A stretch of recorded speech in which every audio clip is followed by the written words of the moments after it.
দুই ধরনের ব্যক্তি তারা জান্নাতে প্রবেশ করতে পারবে না। শুধু তাই নয়, তারা জান্নাতের ঘ্রাণ পর্যন্ত পাবে না। খুব ভালো করে শুনেন, জান্নাতের ঘ্রাণ কম করে হলেও 500 মাইল দূর থেকে বা 5000 মাইল দূর থেকে, হাদিসের নানা ভাষ্য অনুপাতে, অর্থাৎ অনেক দূর থেকে জান্নাতের ঘ্রাণ পাবে, কিন্তু সেই ঘ্রাণটা তারা পর্যন্ত পাবে না। কারা তারা? আল্লাহ রসুল সাল্লাল্লাহু আলাইহি ওয়াসাল্লাম বলেছেন, সিনফানি মিন আহলিন নার। সহিহ বুখারী এবং মুসলিমের হাদিস আমি আপনাদেরকে বলছি। রসুল সাল্লাল্লাহু আলাইহি ওয়াসাল্লাম বলেছেন, সিনফানি মিন আহলিন নার লাম আরাহুমা।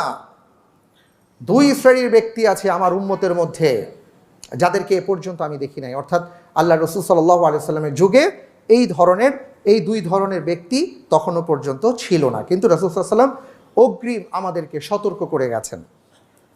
কওমুম মাআহুম সিয়াতুন কাআযনাবিল বাকর ইয়াদরিবুনা বিহান নাস। এক ধরনের মানুষ হবে, এমন একটা জাতি হবে, একটা শক্তি হবে, যারা মানুষদেরকে নির্বিচারে, মানুষের উপর নির্বিচারে অত্যাচার করবে, এবং তাদের হাতে লাঠি থাকবে, অথবা ছাগলের যেমন লেজ থাকে এমন লেজের মতন থাকবে। এটা দিয়ে তারা মানুষদেরকে নির্বিচারে প্রহার করবে, অত্যাচার করবে, শাসন করবে।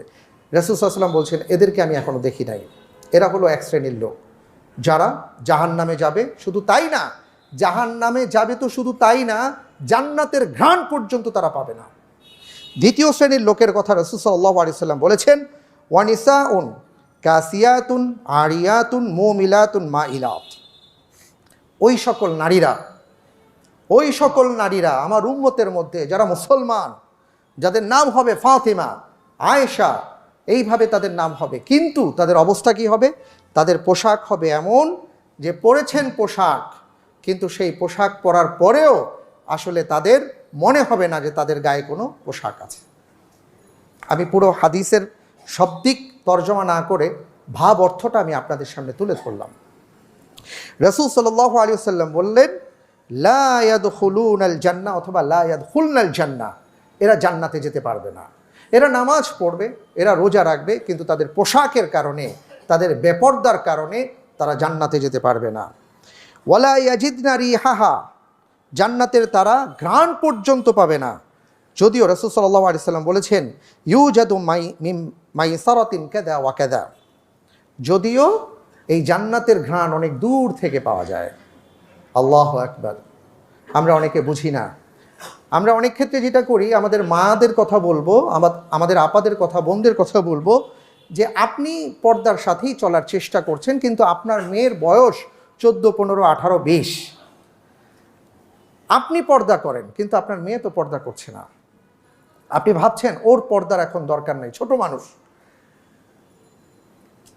আমাদের উল্টো হয়ে গেছে। মায়ের বয়স 65, 70, উনি পর্দা করেন। নাতনির বয়স 20, 25, 18-র মধ্যে, ওনার কোনো পর্দা নেই। মেয়ের বয়স 30-এর মধ্যে, ওনার কোনো পর্দা নেই। ভাবছেন ওনার পর্দা লাগবে না। এটা উল্টো হয়ে যাচ্ছে না? আপনি কি এটার জন্য দায়ী কিনা আল্লাহ রাব্বুল আলামিনের কাছে আপনি কি জবাব দেবেন যদি আল্লাহ তাআলা আপনাকে জিজ্ঞেস করেন?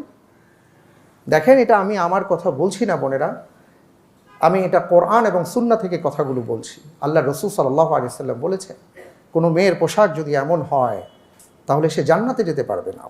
এবং হাদিসের মধ্যে আরও আসছে, কোরআনে কারীমের আয়াতের কথা যদি বলি, যে আজকে পোশাকের যেই একটা ভয়াবহতা চলছে, আমাদের পোশাকের মধ্যে যে দুর্ভিক্ষ চলছে, কোরআনে কারীমের আয়াত এসছে, ইয়া বানি আদম ক্বাদ আনজালনা আলাইকুম লিবাসান ইওয়ারি সাওআতিকুম ওয়া রিশা ওয়া লিবাসুত তাকওয়া যালিকা খায়র।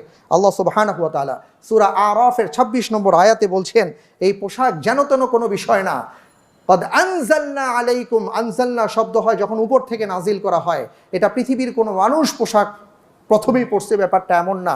আদম আলাইহিস সালাতু ওয়াস সালাম, মা হাওয়া আলাইহিস সালাতু ওয়াস সালাম যখন পৃথিবীতে আসেন, তারা জান্নাত থেকে পোশাক নিয়ে এসেছিলেন। আল্লাহ রাব্বুল আলামিন বলেছেন যে এই যে পোশাক আমি দিয়েছি, এই পোশাকটা তোমরা আবৃত করে রাখো। ওয়া লিবাসুত তাকওয়া যালিকা খায়র। তাকওয়ার লিবাস হলো সবচেয়ে উত্তম। অর্থাৎ যেই পোশাক তোমাকে সব দিক থেকে শয়তানের ওয়াসওয়াসা থেকে হিফাজত করে রাখবে। এবং পাশাপাশি সূরা আরাফের 27 নম্বর আয়াতে আল্লাহ তাআলা বলেছেন, দেখেন আল্লাহ সুবহানাহু ওয়া তাআলা সব বলেছেন, কিন্তু আমরা মানি না।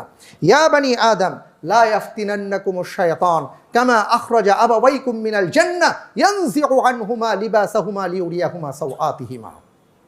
হে বনি আদম, আল্লাহ তাআলা বলছেন, সতর্ক করছেন আমাদেরকে, লা ইয়াফতিনান্নাকুমুশ শায়াতান, শয়তান যেন তোমাদেরকে ফিতনায় ফেলে না দেয়।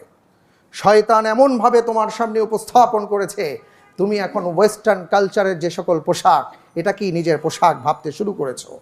তুমি অমুক সিনেমার নায়ক নায়িকার পোশাক পরছো, অমুক নাটক দেখে অমুকের পোশাক তোমার ভালো লাগছে। খবরদার, শয়তান যেন তোমাকে ফিতনায় ফেলে না দেয়। লা ইয়াফতিনান্নাকুমুশ শায়াতান, যেভাবে কামা আখরাজা আবাওয়াইকুম মিনাল জান্নাহ, শয়তানের প্রথম আক্রমণ হয়েছিল পোশাকের উপরে, আদম আলাইহিস সালাতু ওয়াস সালাম, হাওয়া আলাইহিস সালাতু ওয়াস সালামের উপর। এবং এই আক্রমণ করার ফলে আমাদের বাবা আদম মা হাওয়ার পোশাক খুলে গিয়েছিল। আল্লাহ তাআলা বলছেন, খবরদার, সতর্ক থাকো, শয়তান যেন তোমাদের পোশাক খুলতে না পারে। আজকে আমরা কি অবস্থা আমাদের, এটা নতুন করে বলার কিছু নাই। আমাদের ছেলেদের পোশাক উপর থেকে নামতেই আছে, এ নেমে কোথায় গিয়ে ঠেকবে আমরা জানি না। আর কি নিচে স্যান্ডেলের নিচে ওনার প্যান্ট এখন চলে গেছে, আর কোমরের নিচ থেকে নামছে, কোথায় গিয়ে নামবে আল্লাহু আলাম। আর মেয়েদের পোশাক ঠিক উল্টো হচ্ছে। আল্লাহ হিফাজত করুন, আল্লাহ হিফাজত করুন। পোশাকের উপর যেন আক্রমণ না হয় আপনার সন্তান সন্ততির বেলায়, আপনার বেলায়, এটা আমাদেরকে খেয়াল রাখতে হবে। এটা আল্লাহ তাআলা আমাদেরকে সতর্ক করেছেন।